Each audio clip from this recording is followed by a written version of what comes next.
Yo, what's up sa inyo mga ka-Taskor? It's your boy! Back at it again to another video. Matagal-tagal tayo hindi nakapag-post ng truck update natin. Tara, samahan nyo ako. Papakita ko sa inyo mga ginagawang truck. Okay guys, voice over ulit tayo dahil wala pa tayong mic para sa ating camera. Mag-voice over muna tayo.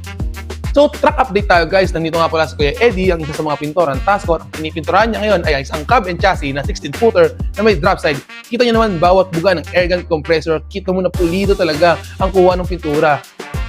At ganito pala gawin yung may mga polka dots na design sa flooring ng drop side. Ang angas, di ba? At dito naman tayo sa tractor head na 10-wheeler at kung nakikita niyo naman, chine-check up ni Kuya Yoyong ang aircon at pwede pang ayusin dito. Dito naman tayo sa kabila kila Kuya Alvin na naglalagay ng sealant sa windshield ng Isuzu dropside na extended na 12-footer.